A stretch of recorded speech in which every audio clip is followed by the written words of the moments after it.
मुअज़्ज़म भाई को जो बचपन से नात ख़वानी का भी शौक़ था, उनसे हम नात सुनते हैं। मुअज़्ज़म भाई नात। बिल्कुल नात सुनाऊंगा, मैं गिटार के साथ सुनाऊंगा। जी जी। तू कुजा मन कुजा,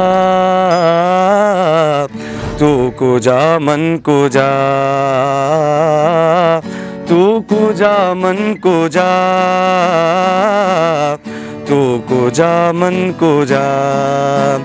तू अमीरे हरम मैं फ़कीरे अजम, तू अमीरे हरम मैं फ़कीरे अजम।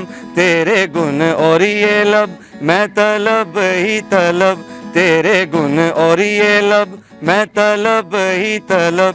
तू अता ही अता, तू कुजा मन कुजा, तू कुजा मन कुजा। माशाल्लाह मुअज़्ज़म भाई ने बहुत खूबसूरत आवाज़ में जो है वो हमें नात सुनाई है। जी देखें, मैंने आपको भी नात सुनाई माशाल्लाह, खान साहब की गज़लें सुनाई। मेरे उस्ताद हैं, बड़े भाई हैं इमरान नियाज़ी, बंगड़ा सिंगर के नाम से फेमस है वो। आपको कम अज़ कम लाहौर में तो उनको ईच एंड एवरी पर्सन जानता होगा। ये मैंने सब कुछ उनसे सीखा हुआ है। तो उनके हक़ में भी दुआ करें, अल्लाह पाक उन्हें मज़ीद तरक्की अता फरमाए, और हमारे हक़ में भी दुआ कर दीजिएगा कि अल्लाह पाक हमें उनके सिखाए हुए में अच्छा परफॉर्म करने की तौफीक अता फरमाए।